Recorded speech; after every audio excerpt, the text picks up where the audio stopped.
I want to talk about a little bit about why I think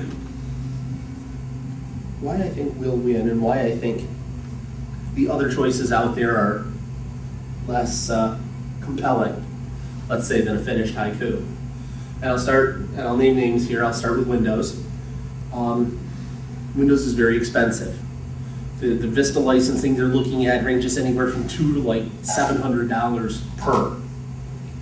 That's a significant price tag, obviously, even for corporations. And it's not something that, yeah, plus the hardware. And it's not something that I see a lot of people being all that thrilled with.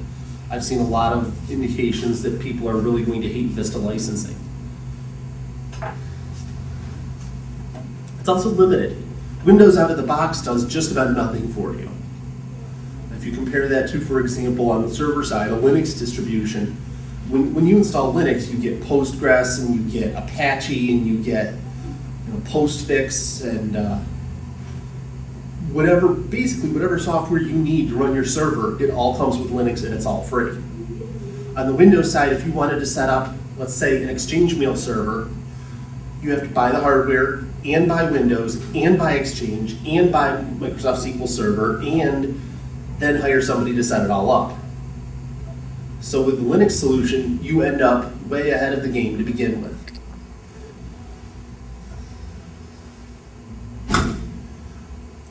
A large part of Microsoft's success in business has to do with something they call VARs, value-added resellers. VARs are people who they make their living basically doing Microsoft consulting. So if you go to them and say, I want email in-house, I want my people to be able to send and receive email, the VAR will say, okay, I'll design a box for you, I'll install Windows for you, I'll set up Exchange and SQL Server and all this stuff. I'll help you administrate it for the low price of $75 an hour. VARs, obviously, they, as consultants, they follow the money. Their interest is making personal profit. If a VAR can provide a more compelling story using open source software, they will. And I think that's part of the reason Windows is going to have a lot of trouble, is big companies aren't going to start swallowing the additional licensing fees that, in addition to the consulting fees that VISTA will provide.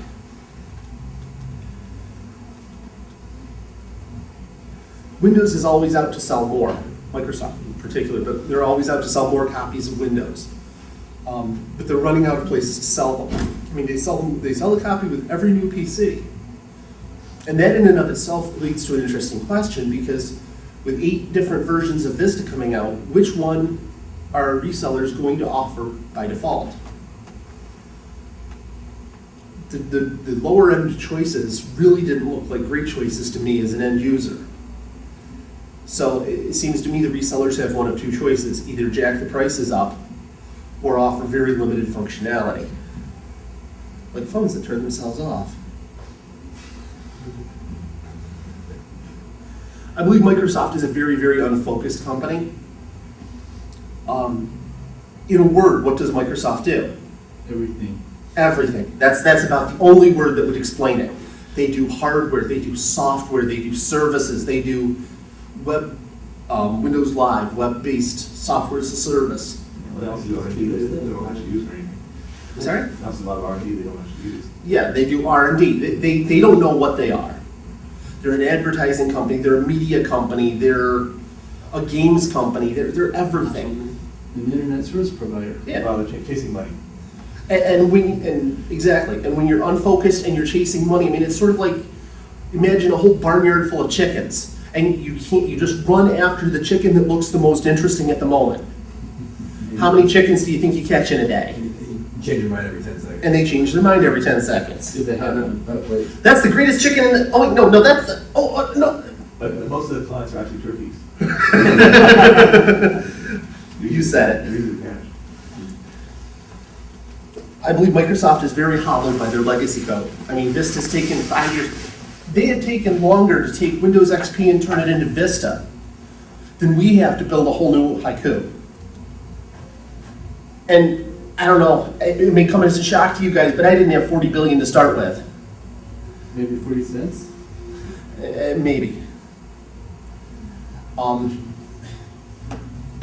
Where do it's almost like a hackneyed joke, but you've had enough of those anyway. Security.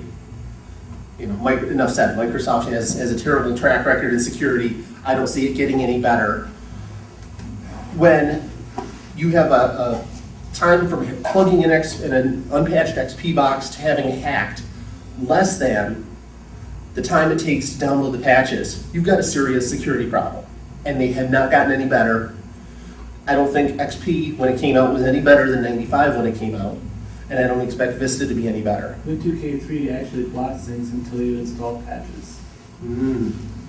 As a server OS, however. And who knows what they'll do on the desktop side, but I don't know. I'll believe it when I see it. They're still putting a lot of time and effort into developing AV software and firewall software to load on top of your Windows. And some of that I think they're charging for now. Microsoft, in all fairness, on the flip side of that, Microsoft is also the world's biggest target. And in two places. They're the biggest target for security, for hackers, virus writers, and that sort of thing. But they're also the biggest target for little companies. There are tons and tons of little companies out there that are saying, if we could get 5% of Microsoft's market in this, we would all be millionaires. And that goes any part of their business, anything from games to Exchange to the OS. So it is the world's biggest target, and as the company that everybody loves to hate, I think that they're going to have a tough time making it through the next 10 years. They have all sorts of business issues, ranging from anything from they used to offer stock options as a huge incentive. They'd say, hey, come to Microsoft, we'll give you these stock options. Our stock has not failed to go up by 10% for so many years. You'll be a millionaire before you're 30. Microsoft stock won't stop going up. It doesn't work anymore. They have to pay people real cash. And Microsoft has also become the big company nobody wants to work for anymore. It's no longer the small, exciting. Well, it still survived. Look, the previous Microsoft was IBM. Yes. They're almost the same. People Sure. despise them. And IBM had to reinvent itself. And I'm not sure Microsoft is really up to that. Certainly not before Bill Gates is totally out of the picture. I don't think Bill's ego would allow him to admit that his business model just is not going to work. I may be wrong in that. I've never met the man personally, but I suspect. So, having talked about Microsoft, let's move on to Linux. The Linux market, such as it is also very, very unfocused. They don't know if they want to be a server OS or run on your watch, or on your desktop, or on your camera. They claim that that's something of a strength, and it is. There's some value to being that flexible, but there's also a cost. That cost is that they don't specialize in anything. You know, it's sort of the jack of all trades, master of none cliche. Linux has well, they have a lot of publicity issues, but one issue they have right now that's relevant is the GPL issue, GPL 2 versus 3. Personally, I haven't finished reading GPL 3. It's, I don't know, 15 pages long, some ridiculous thing, and it's still in draft.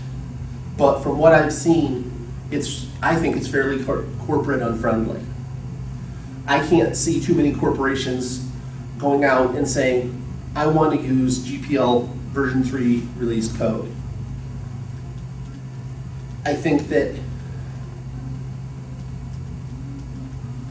while Linux is very wise to stay with GPL version 2, as far as the kernel goes, I think there's going to be a lot of projects splitting off and going some GPL 3, some GPL 2, some a mix. I think there's going to be a lot of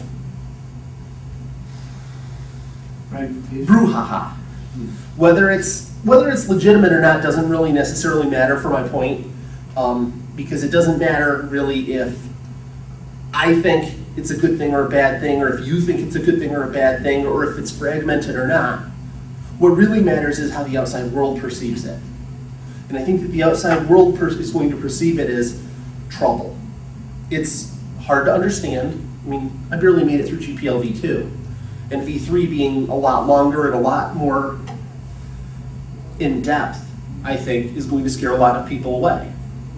And just the fact that there's trouble in GPL land, I think, is going to be disturbing to a lot of companies. There are a lot of companies out there right now saying, I won't use GPL software at all. Not saying they're right necessarily. I'm just saying that those are things that hinder adoption. And that's one of the things that the Linux community, they seem to be sort of two-headed about this. On one hand, they look at it and they say, they're stupid users, we don't care. And on the other hand, they say, but we don't understand why Linux isn't taking over the world. Listen to yourself, it's pretty clear. Big money is a big target, just like Microsoft is a big target right now because they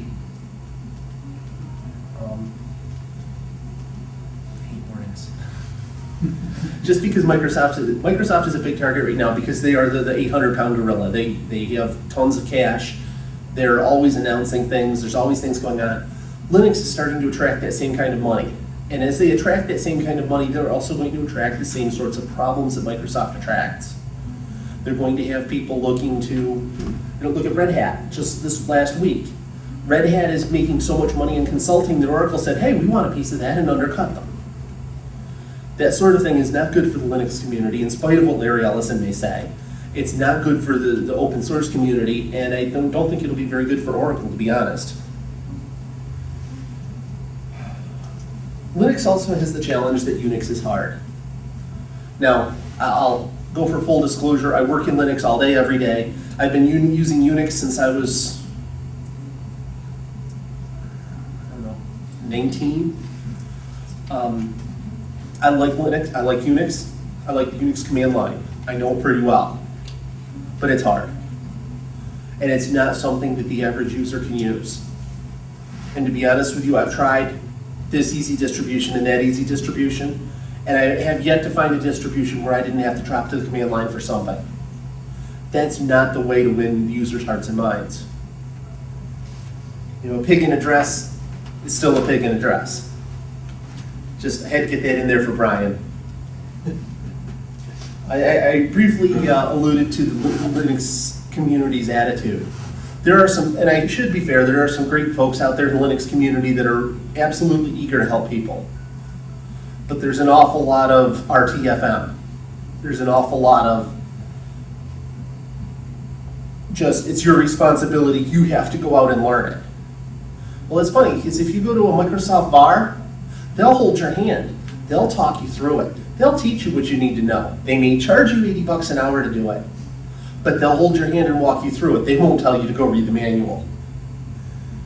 If Linux wants to succeed in the way Microsoft is succeeding, they have to find folks that are willing to hold your hand. And if they want to push themselves as the free alternative, they have to have some very free or very low cost people who will hold your hand. The last thing I want to say about Linux is brand dilution. And it sort of relates back to what I was saying about them being unfocused. What is Linux? Obviously at the core level it's a kernel, but when they say, hey, I can run Linux on my wristwatch, what does that say to my mom, my boss, my IT director? Does that say that Linux is a server? Does it say that it's a desktop? Or does it say that it's a toy? That dilution is going to cause them a lot of trouble in the marketplace because while flexibility is a good thing, they don't have a single coherent message. If A1 made steak sauce and cars, you'd go, what's A1? I have an A1, I have A1. Well, the steak sauce or the car? I don't know. Motor oil. Or motor oil. And maybe you can use the steak sauce as motor oil, I don't know. If you don't have a coherent message, the marketplace becomes confused, disoriented, and disinterested. And I think that's where Linux is headed. Now I want to talk about a company that solved both of those problems and has a whole set of their own. In fact, a longer list than both of them put together, and that would be Apple. Apple has the perception of being a boutique product. They're the gourmet chocolate of the computer world. Their machines are fairly expensive. Maybe they're good value, but they're fairly expensive. It means there's a high cost of entry. And unlike Linux and Windows, I can't go put OS X on hardware I already own. So that means in order for me to try OS X, I have to go buy a machine. You know, it's sort of the story of the chicken and the pig that decided to make breakfast. The chicken was interested, the pig was committed. With Apple, I have to commit. I have no choice. I go buy OS X or I don't try it.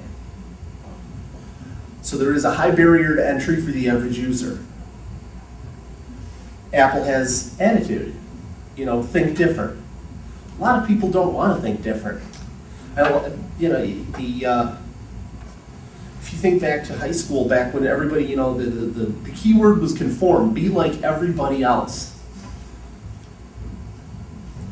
Are the people who are out there being like everybody else going to respond to thinking different? It's not a bad message for Apple. And if I were Steve Jobs, I'm not sure I would cut that campaign. But it does fragment the market and make people decide, am I pro or anti-Apple? Do I want to think different or not?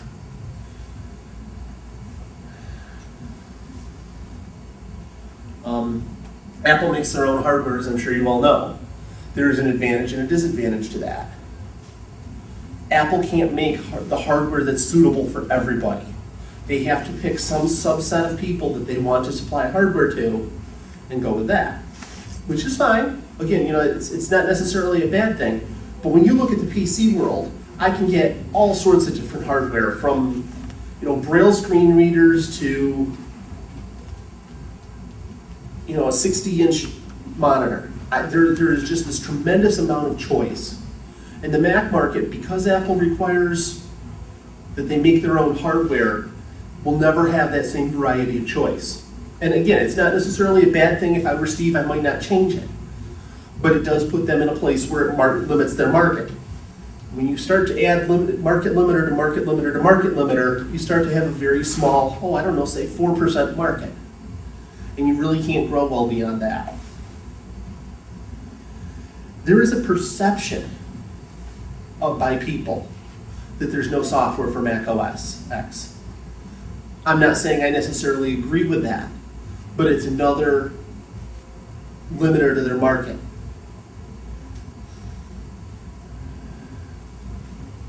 Yet another is Objective-C.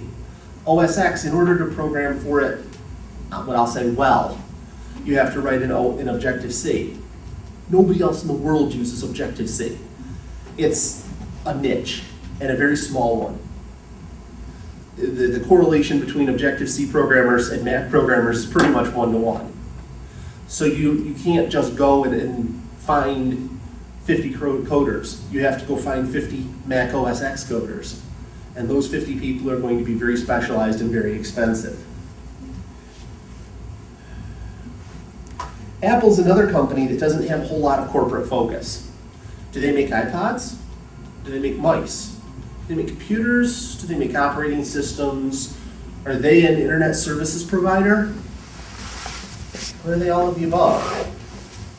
Oh, and I throw in a few more. There's the iTunes store. Printers. They pretty much do everything. That's an awful lot of balls to juggle. And they've got some money. They can hire some really good professional jugglers. But Apple doesn't have a coherent story either.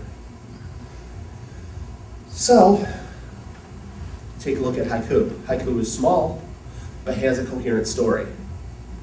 We have the advantages of the Linux world in that we have access to almost all the free software out there. But we have a desktop focus. We have a focused message. We do desktop, and that's it. We do one thing, we do it well. We don't have GNOME versus KDE versus Enlightenment versus XFCE versus whatever. We have one desktop environment. That's the way it is. Gives you a very coherent message, you can look at a BOS desktop or a Haiku desktop and say, I know exactly what this is. There's only one. We have lots and lots and lots to do. That's sort of the bad news. The good news is that we have lots and lots and lots of opportunity. In a small pond, it's easy to become a big fish.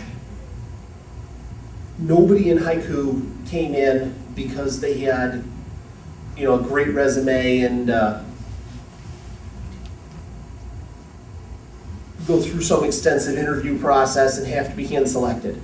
People become successful in Haiku because they choose to. They put effort into it. That's about all it takes. I think you could probably count the number of patches we've turned down on one hand. Most of the people I'm looking at are programmers. We could definitely use a few more. Haiku is one of those places where you can sort of take possession of a particular area. All of our success stories, Axel came in and took possession of BFS. Then he took possession of the kernel. Mike Wilbur came in and said, I want to do the translation kit, I don't need help, I'll take care of it, and he did. Ithamar did the same thing with the print kit, and then he turned it over to Mike Pfeiffer, who really took possession of it and has made it drastically better. A couple of obscure brothers took possession of the app server and made it great. There's lots of opportunities, and I think you can really make your mark. And I'll just say this, I've told a few people here this, I have the job I have today because I worked at Haiku. Somebody in the company that I now work for was a Haiku fan and said, hey, you gotta grab this guy because he knew my name through Haiku. That's that one and only chance. Well, but you know what, it looks awful good on your resume. You can say, I am so much of a, I wrote this whole section of this OS by myself. And that looks absolutely stunning on your resume. We have pretty much an unlimited supply of customers. There are so many areas. We were talking at breakfast today about possibly giving away a computer at a homeless shelter. Someone that was here wants to do that. Just one of many possible customers, if you will, for Haiku. There are, every day when I tell people what I do, they say, I hate computers. They're so hard, they're so confusing. I just, I guess it's just not for me. And I say, no, it's not you that's the problem. It's them that's the problem. People who work on Windows every day in and out have done an absolutely terrible job of putting together a user interface that's appropriate for the average user. That's the Haiku challenge, but I think that we've already succeeded in a large way. And I think that there's a huge opportunity to just put together an OS and an interface that makes people's lives better, and that's what I'm here for.